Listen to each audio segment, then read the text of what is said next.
Bueno, gracias a los que se levantaron hoy para venir. Y bueno, primero quería agradecer al comité organizador por permitirme dar esta charla y por la ayuda económica y toda la gestión y organización de todo el taller en general.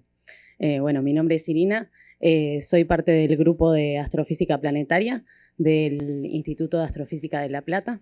Pero en este caso no les voy a contar lo que hago con ese grupo, sino más bien unos trabajos experimentales que realicé en Alemania con el grupo de Jürgen Blum en el IGEP en Braunschweig.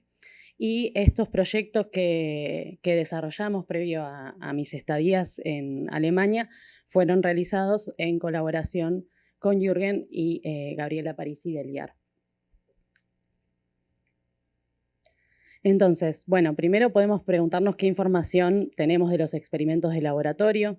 Ya hace algunas décadas comenzó como una búsqueda sistemática de un modelo colisional desde un punto de vista experimental.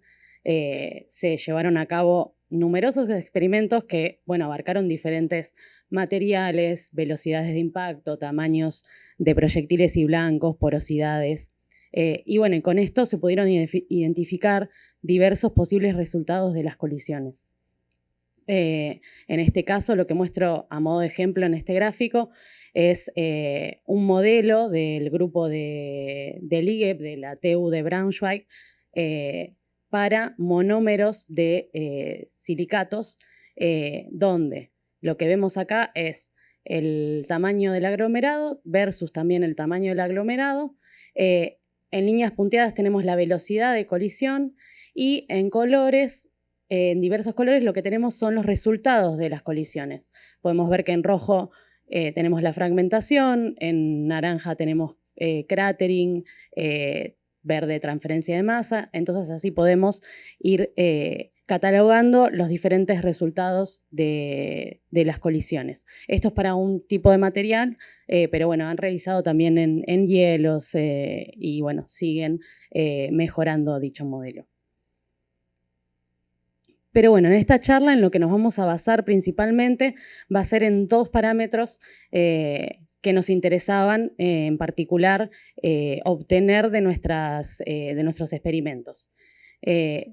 Uno es la resistencia tensil o tensile strength, que es la máxima presión que un cuerpo puede resistir antes de que se rompa o fracture. Y luego la compresibilidad durante el impacto, que es la relación entre la presión y la compactación del objeto a cada instante de la colisión. Lo llaman crash curve o también ecuación de estado para materiales porosos.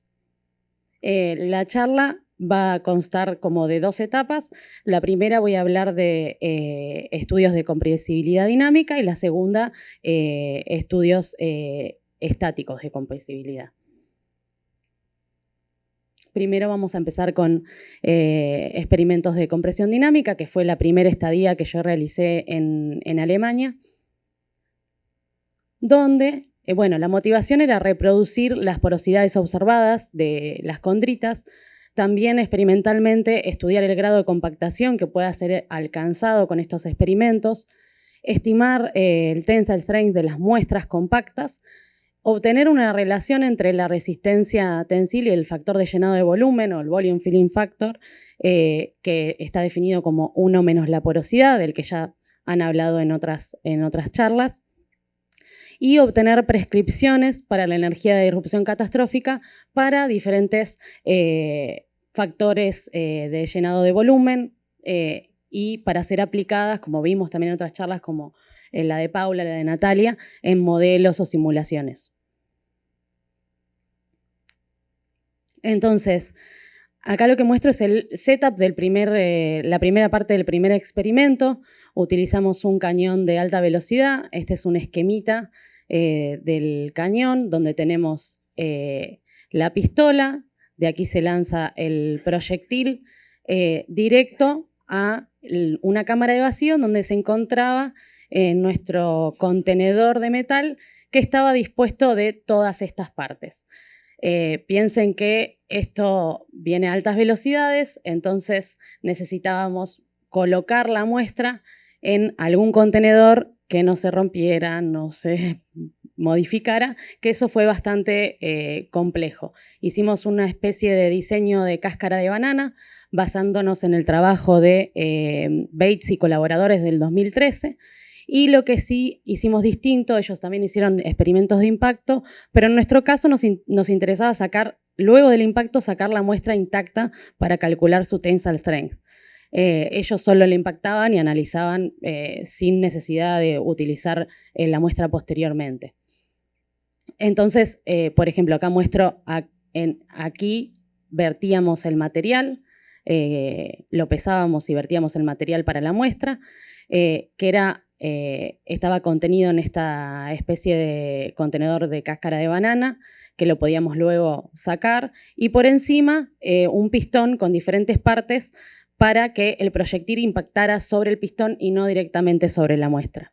En este caso, las diferentes partes se debían a que con cada impacto sucedía que muchas de las piezas se nos rompían en el impacto, entonces teníamos que reemplazarlas con partes que fueran fáciles de reemplazar en poco tiempo.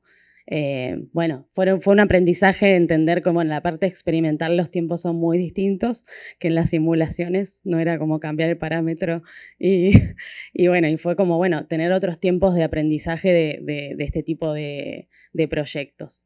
Y podíamos calcular también la velocidad a la que el proyectil impactaba contra nuestra muestra con una cámara de alta velocidad, que esto es una imagen representativa del caso de una velocidad del proyectil de 60 metros por segundo. Esto es un trabajo que publicamos en el 2020.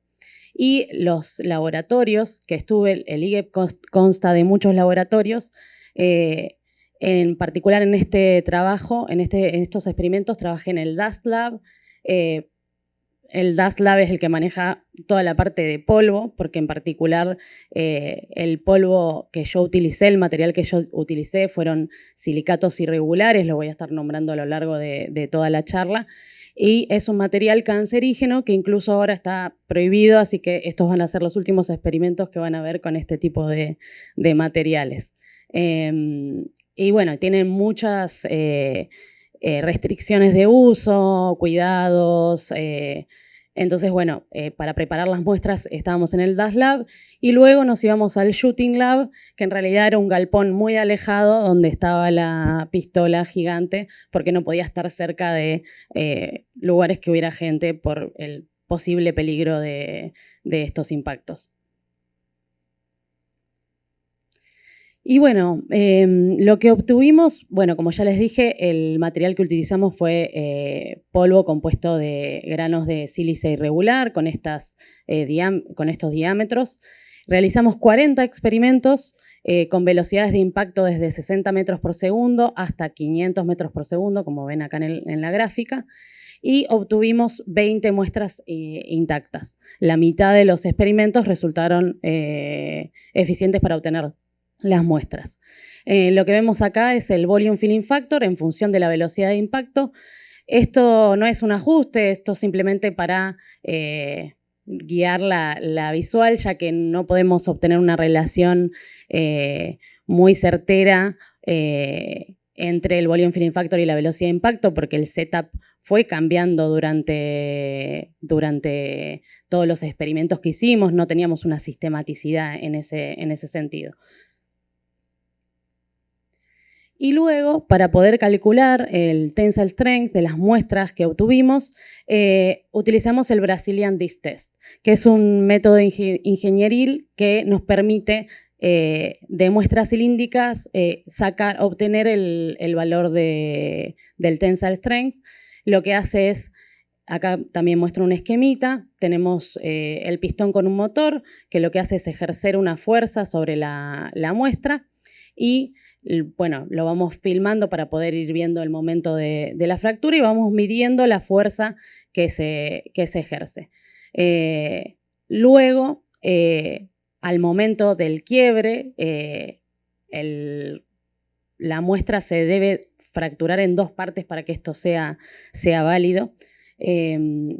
Podemos obtener el tensile strength mediante esta ecuación que me depende de la fuerza máxima al momento de la fractura, el diámetro de la muestra y el ancho de la muestra.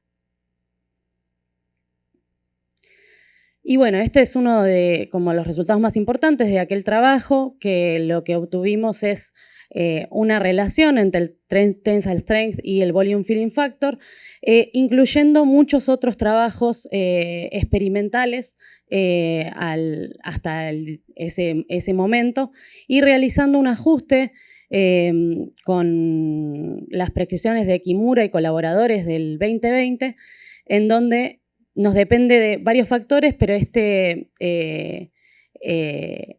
ancho se debe a que nosotros teníamos dos tamaños característicos de nuestra muestra. Como no eran monómeros nuestro material, tenemos dos tamaños característicos, que es el tamaño medio de las muestras por masa y por cantidad de partículas. Entonces tenemos como esta dispersión en el ajuste. Pero bueno, llegamos a obtener tensile strength que nunca se habían obtenido hasta la fecha. Después, una vez obtenidos los valores del tensile strength, podemos relacionarlo con la presión dinámica al momento de la colisión. Esto, bueno, es obviamente una aproximación, ya que nosotros no hicimos colisiones dinámicas, sino que la compresión fue dinámica, ¿no? No hicimos experimentos de colisiones. Y bueno, si asumimos que el proyectil tiene la misma porosidad que el blanco, podemos encontrar la energía específica de impacto, y siguiendo las aproximaciones de Bucari y colaboradores del 2017 para la parte de la energía específica de impacto, y de Krivov y colaboradores del 2018 para el régimen gravitatorio, obtuvimos el Q de estrella, la energía de disrupción catastrófica, para diferentes valores de la porosidad. Que recuerden que la energía de disrupción catastrófica es la energía necesaria, tiene que ver con la energía necesaria para poder romper un blanco y dispersarlo con la masa final del blanco, el fragmento mayor siendo el 50% del inicial, ¿no? Como ya, bueno, han nombrado. Y esto, bueno, es muy importante en general encontrar diferentes formas. Se pueden encontrar formas analíticas del Q de estrella con simulaciones SPH y, bueno, también experimentales, y ya vimos en otros trabajos que varía muchísimo el resultado de una colisión, depende qué Q de estrella yo esté asumiendo. Y bueno, y eso es lo que hicimos para el 2020, pero ahora estamos trabajando en intentar recolectar la mayor cantidad de crash curves que podemos, experimentales.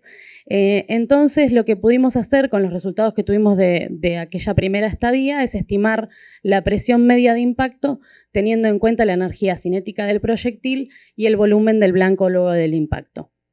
Y comparamos nuestro ajuste con el trabajo de Bates y colaboradores del 2013, que también realizaban experimentos de impacto, es el trabajo del que nos basamos. Y lo que vemos es que, bueno, acá tenemos el volume filling factor en función de la presión, y vemos que, bueno, tenemos bastantes diferencias en nuestros ajustes. Pero bueno, lo que pensamos es que puede deberse a dos cosas principalmente. Una es que la presión que calculamos es distinta. Ellos trabajan con una presión en la que calculan el volume filling factor previo al impacto, a la compresión. Nosotros no pudimos hacer eso de manera sistemática, no pudimos calcular esos valores. La nuestra es una aproximación media realmente de la presión. Y a su vez que no es exactamente la misma composición de las muestras. Si bien en Bates usan silicatos irregulares, también introducen esferas más grandes porque, bueno, querían simular ciertos parámetros de las condritas. Y bueno, también en la segunda estadía que realicé, hicimos experimentos de compresión estática o cuasi estática. Tenemos como dos experimentos también acá. Uno con directamente el polvo, con los granos de sílice, con los silicatos irregulares, que la idea era obtener una curva de presión en función del volume filling factor, una crash curve, y generar muestras altamente compactas. Y por otra parte, que esto en realidad fue porque por temas de experimentales, yo estaba esperando mucho tiempo entre medio de una cosa y otra, me puse a hacer experimentos con Pebbles. Y acá la idea era generar muestras con diferentes compactaciones, no necesariamente tan altas como las que queríamos lograr en los experimentos anteriores, y calcular el tensile strength de las muestras compuestas de Pebbles de diferentes tamaños y para, bueno, diferentes porosidades. Entonces, bueno, la primera parte fue la compresión mediante una prensa hidráulica. Este trabajo lo realicé en el Coffee Lab, en el IGEP, y acá lo que muestro es un poco los fracasitos, ¿no? de los trabajos experimentales, que, bueno, acá lo que muestro es la prensa hidráulica que utilizamos. Estos fueron diferentes prototipos de contenedores para la muestra, porque, nada, a esas presiones, en realidad todo se va deformando. Nosotros queríamos extraer de nuevo las muestras para calcularles el tensile strength. Bueno, eso no se pudo realizar. Estas eran las muestras como salían en general después de haberse comprimido. Así que dijimos, bueno, nos vamos a quedar solamente con la información que nos da la crash curve. La segunda parte de obtener el tensile strength no va a ser posible, por lo menos por ahora. Tal vez a futuro podamos mejorar este setup para poder obtenerlo. Y bueno, este es un esquemita de la prensa hidráulica donde tenemos el pistón hidráulico, la placa de compresión, el contenedor con el pistón. También teníamos un pistón que primero comprimíamos el pistón para que comprima a la muestra. Y ejercimos presiones desde 2 megapascales hasta 1000 megapascales llegamos. También utilizamos este mismo material. Y bueno, acá lo que muestro es un ejemplo de la medición de un objeto, de un experimento particular. Acá había un sensor que nos medía como el recorrido de el recorrido que hacía la placa compresora en función de la fuerza ejercida sobre la misma. Y bueno, hicimos muchos experimentos, de los cuales obviamente solamente obtuvimos 5 en total que fueron útiles. Los experimentos de los que yo me hice cargo fueron estos 3 a bajas presiones y volume filling factor, ya que al aumentar la presión ejercida sobre las muestras, teníamos deformación del setup, tiempos de relajación también que nos marcaban volume filling factor mucho más altos que los que en realidad después efectivamente tenía la muestra a la hora de medirla. Entonces esta parte de estos 2 experimentos la realizaron durante todo un año, digamos, de trabajo después de que yo estuve en esta estadía. Y bueno, pudimos realizar un ajuste de una ley de potencias. Y bueno, acá lo que muestro un poco es la comparación de todas estas crash curves. Las que vimos antes fueron la de Bates del 2013, la nuestra dinámica del 2020, la nuestra estática de actual, que es la que estamos por publicar, y también una aproximación de Tatsuma y colaboradores del 2023, una aproximación teórica de esta relación, en la que depende de varios parámetros, pero en particular depende de lo que yo les decía, el radio característico del material, de los granos del material, que como Tatsuma y colaboradores lo aplican para monómeros, tenían uno solo. Nosotros, bueno, es simplemente una aproximación, ¿no? Y también un factor que es muy complejo de encontrar o de medir, que es la energía superficial, como que es algo que experimentalmente no está muy bien definido y es muy difícil saber, por eso tanta amplitud entre los valores. Entonces la idea es, en el trabajo que estamos haciendo, es compilar y comparar estas diferentes crash curves. Vemos que para los casos, por lo menos de presión alta, más o menos se encuentran en concordancia los resultados. tanto dinámicos como estáticos, siempre teniendo en cuenta que, bueno, el caso de Bates tiene otro material distinto, así que siempre tomarlo como un poco con pinzas. Y la idea es que lo vamos a aplicar uno de los coautores lo va a aplicar a simulaciones de impacto, como por ejemplo para contrastar con el impacto de DART. Y también en ese trabajo se van a incluir otros experimentos de compresión, también con la prensa hidráulica, pero con silicatos de partículas esféricas con monómeros. Que ahí sí la ecuación de Tatsuma que utilizan es una buena aproximación a esas relaciones. Y bueno, y la última experimento que realicé fue de compresión ya un poco más manual, digamos, con pebbles. Este es Alex Landek, que es el que realizó este tipo de experimentos para un tipo de tamaño de pebble en el trabajo de Malamud y colaboradores del 2022, que es de donde nos basamos para hacer estos experimentos. Y bueno, primero, ¿cómo hacemos una pebble, no? Lo primero que tenemos que hacer, en este caso yo voy a mostrar lo que serían unas pebbles de hielo. Tenemos que, colocar el material en un contenedor, pesarlo, también por si queremos hacer mezcla de materiales, necesitamos saber qué cantidad de cada material estamos incluyendo. Y después la parte divertida, que es agitar el contenedor para generar las pebbles. En este caso, hicieron un dispositivo con elásticos, con una estructura muy básica. ¿Pero por qué es esto? Porque como el material es hielos, nosotros no podemos estar toqueteando el contenedor, ya que necesitamos que la temperatura se mantenga lo más estable posible para que no cambie también el estado del material que estamos utilizando, ser lo más congruentes posibles. Y después, una vez que generamos las pebbles, lo que hacemos es tamizar en función de diferentes tamaños. Tenemos diferentes tamizadores y nos quedan las pebbles de diferentes tamaños para utilizar simplemente. Parte de esto lo saqué de un videito que está. El laboratorio tiene una página de YouTube que pueden ver los videos de cómo hacen varios experimentos, están muy buenos si quieren ir a chusmear.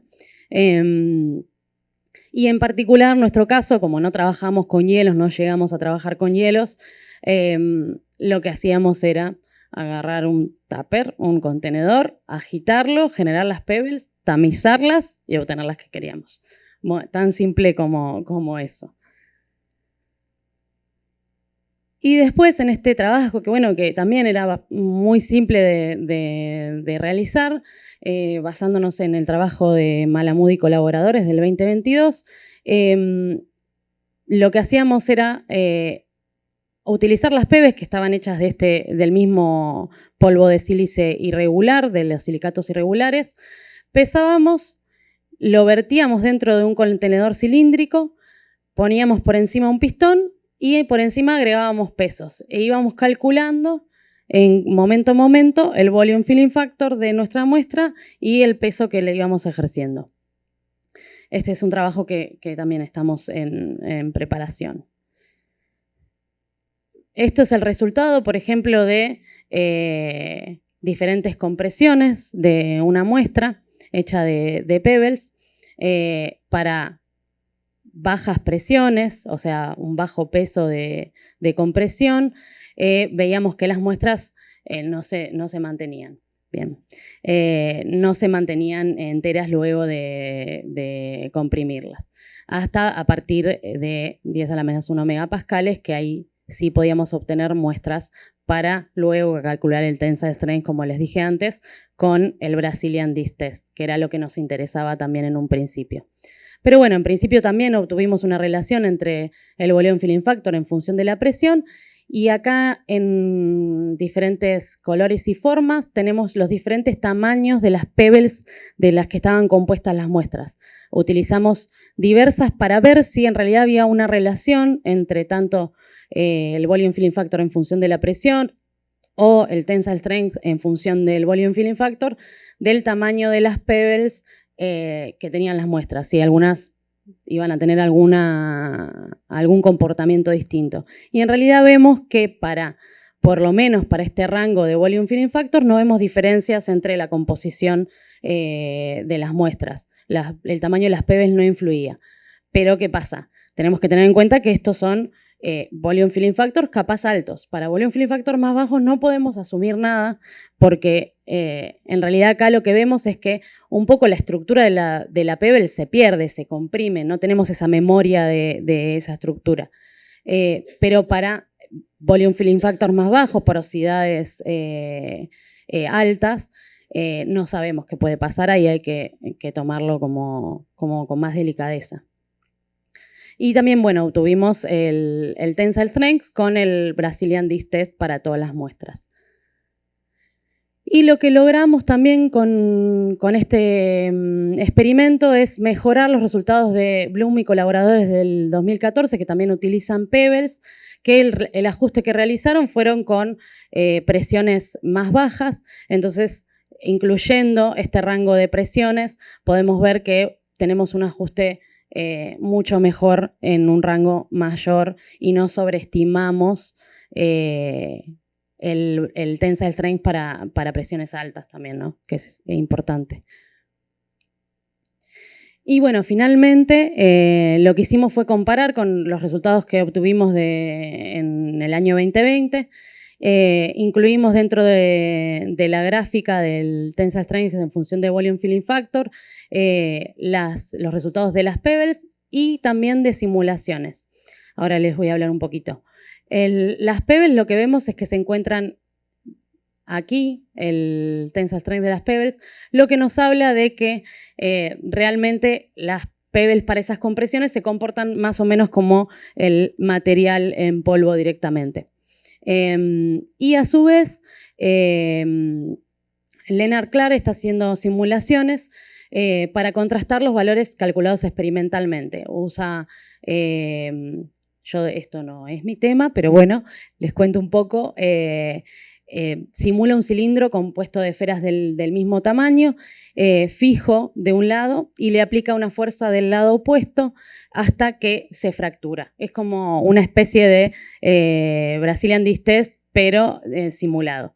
Entonces con eso puede calcularlo, el tensile strength, y lo que vemos es que felizmente la realidad es que tenemos concordancia entre los resultados de las simulaciones y los experimentos, lo cual está muy bueno también por futuras simulaciones que quieran realizar del grupo.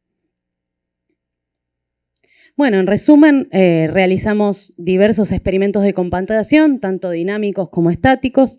Obtuvimos valores del tensile strength de muestras altamente compactas y de muestras compuestas por pebbles de diferentes tamaños. Los valores experimentales del tensile strength están en acuerdo con las simulaciones. Encontramos que no hay diferencia del tensile strength entre las muestras compuestas por diferentes tamaños de pebbles para, aunque sea las porosidades obtenidas. Aclaro mucho esto porque es importante no extendernos sobre todo a porosidades altas. Mejoramos también el ajuste del tensile strength en función de la presión para muestras compuestas de pebbles y calculamos nuevas crash curves experimentales que, bueno, sabemos que en las simulaciones de impacto generan un impacto muy alto dependiendo qué aproximación utilicemos. Eso es todo. Muchas gracias. Muchas gracias. Estamos abertos para perguntas, comentários.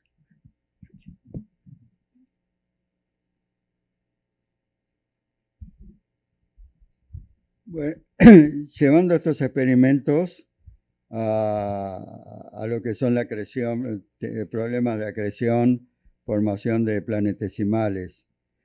Uno tiene, digamos, los cometas como los residuos de los planetesimales de hielo primitivos que han sufrido menos transformación.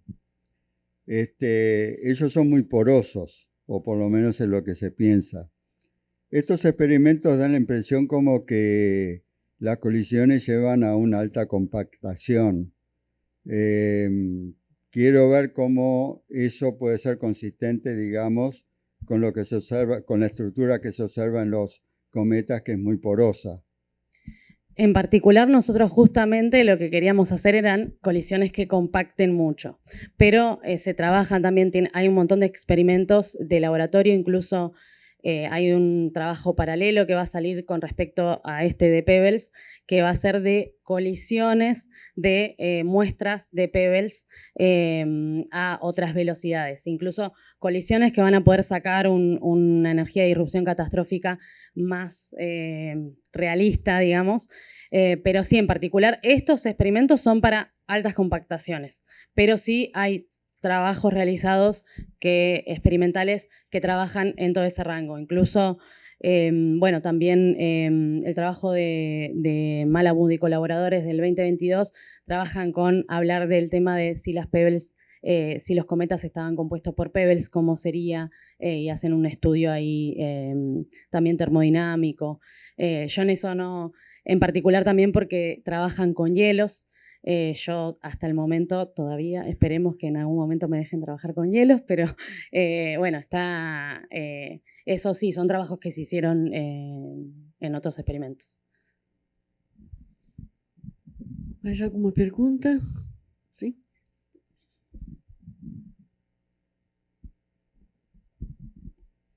Gracias, Iri, por la charla. No sé, es una curiosidad, no sé si tiene mucho sentido la pregunta, pero un poco de la mano con lo que decía Julio. El hecho de que los experimentos los estemos haciendo bajo el régimen gravitatorio de la Tierra, ¿afecta digo, después uno toma estos resultados, trata de ponerlos en las simulaciones en otro régimen gravitatorio? ¿Se tiene alguna consideración sobre eso o se usan los valores que obtenemos acá sabiendo que quizás no es lo mejor? No sé. Y hay un poco y un poco. Hay experimentos que intentan modelar esto que vos decís. También hay cosas que son muy difíciles, incluso en particular ahora, por ejemplo, el tensile strain que yo calculo es al aire libre, o sea, tenemos un vapor de agua, hay una implicancia, por eso la energía superficial también es tan difícil de calcular. Pero, por ejemplo, ahora están haciendo experimentos del tensile strain, del Vasil-Andis test, al vacío en la L-chamber, que es una super cámara al vacío con no sé qué, un montón de cosas, como para ir contrastando. Siempre hay que tener, bueno, los recaudos, ¿no? Como todo. Esto tiene unas ciertas condiciones. Yo creo que, en particular, lo que está bueno es siempre intentar contrastar con las simulaciones, como para decir, bueno, tenemos algún tipo de unificación en este sentido. Pero sí, en algunos casos hay que tener mucho recaudo con lo que vamos a utilizar y aproximar. Sí, bueno, buena charla. No, me da curiosidad saber en qué les afecta lo que mencionaste sobre los silicatos irregulares que ahora quedaban prohibidos, si tienen algún sustituto o se requiere alguna autorización especial, otro laboratorio o algo por el... No, es que tenían muchos recaudos, digamos, esa soy yo trabajando en el DAS Lab, que eso es esto es como una aspiradora en la que tenés que trabajar, que aspira ese tipo de partículas y también tenés que utilizar un montón de limpiadores y la máscara también tiene un filtro especial para eso. Y la realidad es que estuvieron años trabajando con este material y ahora ya se los prohibieron. Hay muchas cosas que tienen permiso, lo del cañón, por ejemplo, necesitaba un permiso especial. Yo iba con un chico que tenía ese permiso para portar armas también, para poder hacer estos experimentos. Pero me da la sensación de que no van a existir más experimentos con silicatos irregulares, que bueno, también eran como el material que más se utilizaba como análogo preplanetario. Pero bueno, ahora están utilizando silicatos con monómeros de diferentes tamaños. Están como trabajando con muchos tamaños de granos de sílice. Tem uma última pergunta aqui pelo Zoom, da Natália Rossignol. Muy buena charla. ¿Hay laboratorios para hacer experimentos de ese tipo en la región, Argentina, Brasil? a la otra no tenemos tiempo. Yo no conozco, si conocen me dicen. No conozco realmente, digamos, este grupo en particular en Alemania tiene una historia muy grande de experimentos de laboratorio desde ya los 90. Y lo que tienen este lugar es que tienen como 5 laboratorios al mismo tiempo, entonces nada, pero hay cosas que a mí me parece que sí se pueden recrear, me parece que como los experimentos más simples, hay muchas de las cosas que yo creo que se podrían recrear acá. Me parece que hay que ver qué se puede hacer con gente que trabaja en laboratorio. Tiene mais uma pergunta, mas agora estamos com o tempo esgotado, então são 10 minutos de pergunta, tem tempo. A pergunta é de Gonzalo Tancredi. ¿Cuánto puede influir la cohesión entre las partículas en los experimentos, por ejemplo, por fuerzas de Van der Waals? Y si las simulaciones tienen en cuenta esa cohesión. Las simulaciones sí tienen en cuenta la cohesión. En nuestro caso, digamos, hay experimentos que están haciendo para calcular la cohesión también de las partículas. Yo creo que en este caso de compresiones tan altas, no sé si influiría tanto. Bueno, agora mais alguma pergunta? Sim.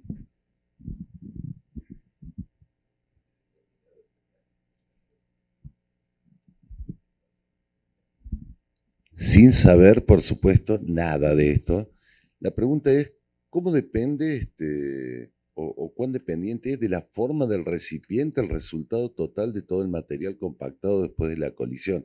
Si te queda realmente todo uniforme o en las partes externas no, ¿cómo hacen para Depende. eso? Se calcula una especie de factor en el cual se intenta que sea lo más homogéneo posible, pero la realidad es que vas a tener una estructura. En el trabajo, en particular el trabajo de Bates y colaboradores del 2013, hacen un escaneo de la muestra. Nosotros no teníamos la posibilidad de hacer eso, pero sí te va a cambiar. Incluso eso es uno de los conflictos que tuvimos en la prensa hidráulica, el resultado de la muestra como era obtenida posteriormente. Pero sí, es algo que impacta en los resultados, sí. Mais alguma pergunta? Não tiver, eu tenho uma. Você sabe que a gente trabalha muito com rubber piles. E você disse que começou a trabalhar, mas não conseguiu. Quais as perspectivas de fazer tipo desses experimentos desse tipo con rubber piles? Rubber piles, no sé, en este caso esto lo llaman pebble piles, por ejemplo. Le dicen pebble piles, porque en realidad los rangos de tamaño son completamente distintos. Lo que sí se está haciendo, digamos, en el otro trabajo paralelo dinámico, es intentar calcular con simulaciones SPH, simular las colisiones de pebble piles para poder contrastar los Q de estrella que se obtienen tanto experimentales como en simulaciones y poder hacer como un estándar, por lo menos de la parte del strength. De la parte gravitatoria ya tienen simulaciones hechas y obviamente ya tienen aproximaciones, pero en la parte del strength todavía no. Pero yo creo que es medio complicado por los tamaños que tienen. Por eso ahora están, bueno, de moda pebble piles. No sé. Muchas. Bom, se não tem mais perguntas, muchas gracias.